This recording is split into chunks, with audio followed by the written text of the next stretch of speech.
The man who robbed a bank for love, the John Wojtowicz story. In the suffocating heat of summer 1972, love and desperation converged in the mind of John Stanley Wojtowicz, a 27-year-old Vietnam veteran whose life had taken a series of dramatic turns that would culminate in one of the most notorious bank robberies in American history. Born to a Polish father and Italian-American mother in New York City, Wojtowicz had already lived through a failed marriage to Carmen Bafulco, producing 2 children before their separation in 1969. The catalyst for what would become a media sensation began in 1971 at the Feast of San Gennaro in New York City, where Wojtowicz met Elizabeth Eden, a transgender woman navigating her own complex journey. Their connection was immediate and intense, leading to a public wedding ceremony that same year, a bold declaration of love, in an era when such relationships faced tremendous social stigma. August 1972, Eden's mental health had deteriorated to the point of attempting suicide. Driven by the anguish of living in a body that didn't match her identity, the only solution, as Wojtowicz saw it, was to raise money for Eden's gender reassignment surgery, an expensive procedure that was well beyond his financial means. With limited options and mounting desperation, Wojtowicz began contemplating the unthinkable: robbing a bank. Wojtowicz's background as a former bank teller gave him some insider knowledge of banking operations. But he was far from a criminal mastermind. He assembled a motley crew of accomplices. Salvatore Salnatural, an 18-year-old with no criminal experience, and Robert Westenberg, who would prove to be the smartest member of the group by fleeing before the actual robbery began. The planning was rudimentary at best. Unlike sophisticated heists that require months of preparation, Wojtowicz's scheme was born of desperation rather than careful calculation. The trio had identified the Chase Manhattan Bank branch at 450 Avenue P in Gravesend, Brooklyn, as their target. The location was chosen more for convenience than strategic. Advantage: it was a small neighborhood branch that seemed manageable for first-time robbers. Their preparation consisted of little more than acquiring weapons and choosing a date. They armed themselves with shotguns, believing the intimidation factor would ensure quick compliance from bank staff. The plan was simple: enter the bank, demand money, and leave quickly before police could respond. What they failed to account for was the sophisticated alarm systems and rapid police response protocols that were standard in major American banks by 1972. The morning of August 22, 1972, began with an ominous series of failed attempts that should have warned the amateur criminals to abandon their plan. They simply drove around New York on August 22, 1972, looking for a bank to rob. At the first bank they entered, they accidentally dropped their shotgun, causing it to go off, but managed to flee. At the second, Westenberg ran into a friend of his mother's, and they called it off. These early disasters revealed the fundamental incompetence of the operation. The accidental discharge of their weapon at the first location could have resulted in injury or death, and certainly alerted that bank's security systems. The coincidental encounter with a family friend at the second location demonstrated how poorly they had planned their reconnaissance. Any professional criminal would have researched the areas they intended to target, but Wojtowicz and his associates were operating purely on impulse and desperation. By the time they reached the Chase Manhattan Bank at 450 Avenue P in Gravesend, Brooklyn, at approximately 3 p.m., the temperature had reached a sweltering peak that would later give the incident its cinematic name. The timing was catastrophically poor afternoon hours when banks were preparing to close, but when police patrol schedules were at their most frequent in commercial districts. As the trio approached the bank, their first major setback occurred when Westenberg lost his nerve and fled after spotting a police car in the vicinity. This left Wojtowicz and the 18-year-old natural to proceed alone into what would become one of the most documented bank robberies in American history. During the robbery, Natural was dressed in a black business suit and tie, and carried an attempt to appear professional that only emphasized their amateur status. The formal attire was meant to help them blend in, but instead made them more conspicuous as they entered the bank carrying shotguns. The 2 remaining robbers entered the bank as employees were preparing for the 3 p.m. closing routine. Bank manager Robert Barrett was overseeing the day's final transactions when Wojtowicz approached him, shotgun in hand, announcing the robbery with the classic phrase that would later be immortalized in cinema. The bank had 7 employees present: Barrett, several tellers, including Shirley Bell, and support staff who would soon become unwitting participants in a drama that would captivate the nation for the next 14 hours. Wojtowicz's experience as a former bank teller should have given him an advantage, but the reality of armed robbery proved far different from his fantasies. The employees, trained in security protocols, immediately began following their emergency procedures. Within minutes of the robber's entry, one of the tellers managed to trigger the silent alarm system, a fact that Wojtowicz and Natural remained unaware of as they began their increasingly frantic demands for cash. The bank's sophisticated security protocols immediately kicked into gear. The alarm signal was transmitted simultaneously to the local police precinct, FBI field office, and bank security headquarters. As bank robberies fell under federal jurisdiction, what should have been a quick grab-and-run operation was already compromised before the robbers had collected a single dollar, though they remained blissfully unaware that law enforcement was already mobilizing against them. The botched escape. As Wojtowicz and Natural attempted to gather cash from the teller's drawers and vault access, they discovered the harsh reality of 1970s banking security. Most of the day's substantial deposits had already been processed and secured in time-locked safes that could not be opened until the following business day, regardless of threats or violence. The actual cash available was far less than they had anticipated, roughly $29,000, rather than the substantial windfall they had envisioned would solve all their problems. Their troubles compounded exponentially when they realized that the bank's security measures included automatic locking mechanisms that had been triggered by the silent alarm. The front door, which should have been their escape route, is now sealed shut by magnetic locks that required electronic authorization to open. The steel and glass that had seemed like simple barriers when they entered now formed an impenetrable prison. As they struggled desperately with the locked door, testing windows and looking for alternate exits, the first police units arrived outside with shocking speed. Radio cars from multiple precincts converged on Avenue P, and within minutes, the modest bank branch was surrounded by a growing phalanx of law enforcement vehicles. The sight of officers taking positions behind car doors and drawing their weapons made it clear that any hope of escape had evaporated. The transition from bank robbery to hostage situation was almost instantaneous. What began as a simple robbery had transformed into something far more serious and dangerous. The 7 bank employees, including manager Robert Barrett, tellers Shirley Bell and Maria Wojtowicz, and several other staff members, found themselves trapped inside with 2 increasingly panicked armed men who had no experience with such high-stakes situations.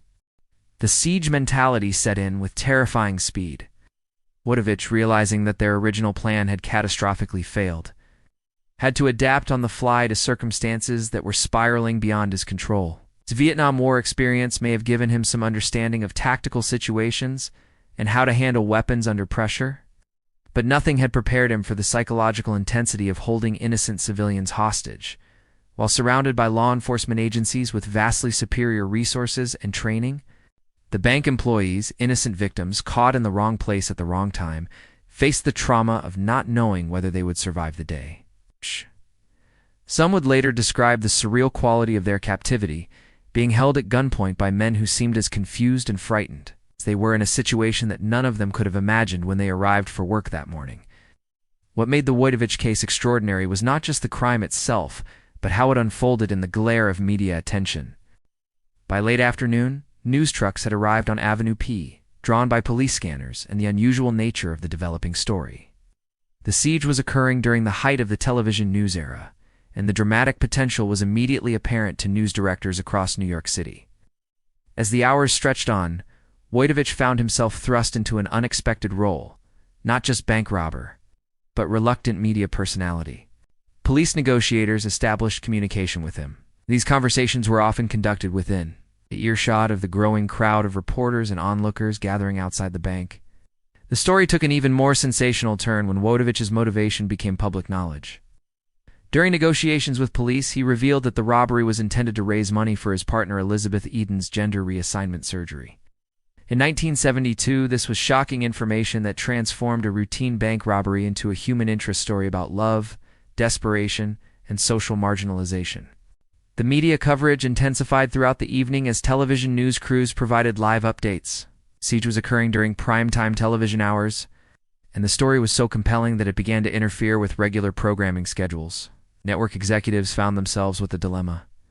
Continue covering the ongoing crisis or proceed with scheduled shows, the investigation? While the media focused on the human drama unfolding inside the bank, law enforcement agencies were conducting a methodical investigation. The FBI took the lead, as bank robbery was a federal crime, but they worked closely with the New York Police Department and other local agencies. The investigation team faced an unusual challenge. Instead of searching for suspects who had fled, they were dealing with perpetrators who were trapped and increasingly desperate. FBI negotiators led by experienced agents trained in hostage situations established communication protocols and began the delicate process of trying to resolve the crisis without bloodshed. Investigators quickly identified Wojtowicz through various means, including his former employment records and witness descriptions. His background as a Vietnam veteran and former bank employee painted a picture of someone who was not a career criminal, but rather someone driven by personal circumstances. This information proved crucial in developing negotiation strategies. The FBI also began investigating Wojtowicz's associates, leading to the quick identification of Robert Westenberg, who had fled before the robbery began. Westenberg was located and brought in for questioning, providing investigators with valuable information about the planning and motivations behind the robbery attempt. As the siege continued, investigators also began exploring potential connections to organized crime. Some reports suggested that the robbery might have been more than a crime of passion, with possible mafia connections. These theories, later disputed by some sources, added another layer of complexity to the investigation. As night fell over Brooklyn, the situation inside the bank became a psychological pressure cooker that tested everyone's limits. The 7 hostages bank employees who had simply been doing their jobs when their lives were suddenly put in jeopardy faced the ongoing trauma of being held captive by armed men whose behavior was becoming more erratic with each passing hour. The physical conditions inside the bank deteriorated rapidly. The air conditioning system had been shut off as part of security protocols, and the August heat made the enclosed space stifling. With no access to proper bathroom facilities and limited food, both hostages and captors faced increasing discomfort that added to the tension. Wojtowicz, displaying an unexpected consideration that would later be noted by hostages, ordered food for everyone during the long standoff. His last meal consisted of takeout pizza and soda pop, which he consumed during the holdout at the bank with the hostages. A detail that emphasized the bizarre domesticity that could emerge even in such extreme circumstances. The hostages later described the surreal nature of their captivity. Despite being held at gunpoint, some reported that Wojtowicz treated them with a degree of courtesy that seemed incongruous with the situation. He engaged in conversations with them, asked about their families, seemed genuinely concerned about their comfort behavior that reflected his own psychological complexity and perhaps his awareness that he had crossed a line from which there was no return. Natural, only 18 years old, and dressed in his black business suit that had become wrinkled and sweat-stained, appeared increasingly nervous as the hours stretched on. His youth and inexperience were evident in his behavior, and some hostages later commented that they felt almost protective toward him. Recognizing that he was in far over his head and likely following Wojtowicz's lead rather than acting from his own criminal impulses, the negotiations continued through the night with FBI agents working to establish trust with Wojtowicz, while simultaneously planning potential tactical interventions. The presence of innocent hostages complicated any potential assault, forcing law enforcement to rely primarily on psychological rather than physical tactics. The negotiators, trained in crisis intervention, had to balance the immediate safety of the hostages with the longer-term goal of ending the standoff without bloodshed. Conclusion: Journey to Kennedy Airport. By dawn on August 23, 1972. After 14 grueling hours that had tested everyone's endurance, the situation reached its inevitable and tragic climax. Wojtowicz had negotiated for transportation to Kennedy Airport, where he believed a waiting aircraft would take him in natural to a country without extradition treaties with the United States. The FBI had agreed to provide safe passage, but their plan was vastly different from what the desperate robbers expected. The logistics of the transfer required careful coordination. FBI agent Jim Murphy, who had been selected for the dangerous assignment, would drive the getaway vehicle while being held at gunpoint. There was talk of taking separate cars, one robber and a few hostages per car, to JFK. Ultimately, it was agreed that they would be transported in an airport limousine with a sole FBI agent who would be at the wheel. Baker presented for agents to Wojtowicz, having them stand in a line in front of the bank. Among the four were Thomas Shear, a former Marine, who would go on to serve as assistant director of the FBI from 1986 to 1987, and Jack Jansen, who stood over 6 feet and was built like a boulder.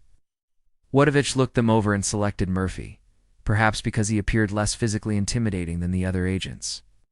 The agreed-upon arrangement called for Wojtowicz, Natural, and 2 hostages to be driven to the airport in the FBI vehicle. The selection of which hostages would accompany them was agonizing for everyone involved. Those chosen faced continued uncertainty and danger, while those who would remain behind felt a mixture of relief and survivor's guilt. The psychological dynamics of this selection process added another layer of trauma to an already horrific situation. As they prepared to leave the bank after the longest night of everyone's lives, the tension was palpable. The hostages who would remain behind felt overwhelming relief mixed with concern for their colleagues who were being taken into continued danger. The bank employees, who had been selected to accompany the robbers to the airport, faced the terrifying unknown of what would happen during the journey and at their destination. The transfer from the bank to the waiting limousine proceeded without immediate incident. Though every step was fraught with potential for disaster, Wojtowicz positioned himself in the front passenger seat beside Agent Murphy, maintaining control of the situation while having a clear view of the road ahead. Natural sat directly behind Murphy with his shotgun, the weapon positioned so that any sudden movement by the FBI agent would result in immediate retaliation. The memory that sticks out to Jim Murphy from the screwiest bank robbery in New York City's history is not the slow drive down a dark road at JFK Airport, the shotgun leveled inches from his head. During the tense journey to Kennedy Airport, Murphy had to navigate not only the physical challenges of driving while held at gunpoint, but also the psychological pressure of knowing that lives hung in the balance of every decision he made. The drive to JFK Airport covered several miles of increasingly isolated roads, as they moved away from the populated areas of Brooklyn toward the airport complex. During this journey, the FBI's plan began to unfold. Other agents positioned strategically along the route and at the airport were ready to implement their operation to end the crisis. The confrontation came suddenly and with overwhelming force. As the limousine reached a predetermined location near Kennedy Airport, FBI agents made their move. The confined space of the vehicle made the operation incredibly dangerous. With innocent hostages trapped in the middle of what became a violent struggle between armed law enforcement officers and desperate criminals. In the chaos that followed, the outcome was swift and decisive. FBI agents overpowered the robbers using tactics that had been planned throughout the long night. But the confined space and presence of weapons made the situation incredibly volatile. In the struggle that ensued, 18-year-old Salvatore Natural was shot and killed by FBI agents. The young man who had entered the bank the previous afternoon with dreams of easy money and a quick escape became the final casualty of a crime that had spiraled far beyond anyone's expectations or control. Wojtowicz was captured alive, though not without resistance. The 2 hostages who had accompanied them were freed unharmed. Though they would carry the psychological scars of their experience for the rest of their lives, the 14-hour ordeal that had begun with a desperate act of love had finally ended in violence and death. But the consequences would reverberate through multiple lives for years to come. The aftermath. The investigation into the robbery continued intensively long after Wojtowicz's arrest and Natural's death. FBI agents working with local police detectives meticulously reconstructed every aspect of the crime, interviewing hundreds of witnesses, analyzing physical evidence, and trying to understand how a desperate act of love had transformed into a national news story that had captivated millions of Americans. The recovered money told its own story of futility and waste. Much less than the original $29,000 was actually recovered intact. Bills had been scattered, damaged, or lost during the chaotic 14-hour siege and the violent confrontation at Kennedy Airport. The monetary cost of the crime, including police overtime, FBI resources, damaged property, and the psychological treatment that would be needed for traumatized bank employees, far exceeded any money that had been stolen. But the human cost was incalculably higher. Salvatore Natural was dead at age 18. His life ended violently in the back of an FBI vehicle on a dark road near JFK Airport. The 7 bank employees who had been held hostage required extensive counseling and therapy to deal with the trauma of their experience. Several never returned to banking, finding that they could no longer work in an environment that reminded them of those terrifying 14 hours. During his interrogation and subsequent legal proceedings, more details emerged about the robbery as planning and execution that painted a picture of amateur criminals driven by desperation rather than greed. Investigators confirmed that the crime was indeed motivated by Wojtowicz's desire to help Elizabeth Eden, though some sources continued to suggest additional motives involving organized crime connections that were never definitively proven. Wojtowicz's capture led to the identification and arrest of Robert Westenberg, the 3rd member of the original conspiracy who had fled before the robbery began. Westenberg's cooperation with authorities provided crucial details about the planning stages and confirmed the personal motivations behind the crime. His decision to flee when he saw police cars near the bank probably saved his life, as he avoided both the hostage situation and the deadly confrontation that claimed Natural's life. The case became a comprehensive study in how personal desperation could lead to criminal behavior, and how media attention surrounding such events could transform ordinary people into national figures. Law enforcement agencies across the country used the case to refine their hostage negotiation techniques, improve coordination between federal and local agencies, better understand the psychological factors that drive people to commit desperate acts. The FBI's handling of the case became a model for future hostage situations, though the deadly outcome also sparked debates about whether the final confrontation could have been handled differently. Agent Jim Murphy, who had driven the getaway car with a shotgun pointed at his head, became something of a legend within law enforcement circles, though he rarely spoke publicly about the experience until decades later. The media coverage itself became a subject of study, as journalists and academics examined how the live television coverage of the siege had influenced both the behavior of the participants and public perception of the events. The case occurred during a pivotal moment in American media history, when live television news coverage was becoming more sophisticated and immediate, allowing millions of people to follow unfolding events in real time. For the hostages, the aftermath involved not only physical recovery, but psychological healing that would take years. Several sued the bank for inadequate security measures, arguing that better protocols might have prevented their ordeal. Others became advocates for improved bank security and employee safety training. The psychological impact on these innocent victims served as a reminder that the real cost of such crimes extends far beyond monetary losses or even criminal justice outcomes. Legal resolution and sentencing. Wojtowicz's legal case moved through the federal court system with considerable media attention. His lawyers attempted to present a defense based on his motivations and mental state, arguing that his actions were driven by love rather than greed. However, the facts of the case, armed robbery, kidnapping, and the death of his accomplice, made conviction inevitable. On April 23, 1973, Wojtowicz was sentenced to 20 years in Lewisburg Federal Penitentiary. The judge noted the unusual circumstances of the case, but emphasized that good intentions could not excuse the criminal methods employed. The sentence reflected both the serious nature of the crimes and some consideration for the defendant's lack of prior criminal history. Wojtowicz ultimately served 5 years of his sentence before being released on parole in April 1978. His time in prison was marked by concerns about his safety, particularly after the Hollywood film Dog Day Afternoon was released in 1975. Some inmates believed the movie's portrayal suggested that Wojtowicz had betrayed his partner Natural, leading to threats against his life. The enduring legacy.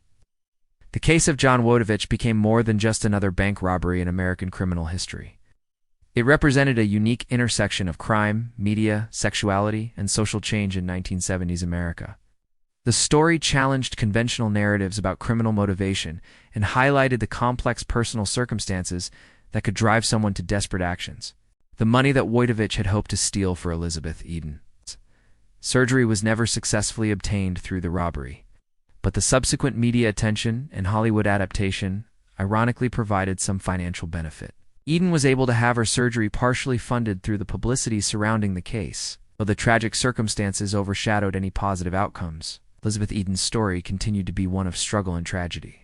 She visited Wojtowicz regularly during his imprisonment, but their relationship was forever changed by the events of August 22, 1972. Eden died of AIDS-related pneumonia in 1987, with Wojtowicz attending her funeral and delivering a eulogy that reflected on their complex relationship and the crime that had defined both their lives. The case remains a fascinating study in criminal psychology, media coverage, and the unintended consequences of desperate love. It demonstrates how a single day's desperate actions can create ripple effects that last for decades, affecting not just the perpetrators, but all those caught in the orbit of their choices. The Chase Manhattan Bank branch at 450 Avenue P continued to operate for years after the robbery, becoming an unlikely landmark in Brooklyn criminal history. The building served as a reminder of how ordinary places can become stages for extraordinary human dramas, and how the intersection of personal desperation and criminal opportunity can create stories that resonate far beyond their immediate circumstances. Today, the Wojtowicz case continues to be studied by criminologists, psychologists, and media scholars as an example of how personal crisis can escalate into public spectacle, and how the criminal justice system deals with cases that challenge simple categories of guilt and innocence. The story remains a compelling reminder that behind every crime statistic is a human story of choices, consequences, and the complex motivations that drive people to cross the line between legal and illegal behavior. Subscribe for this and many more stories.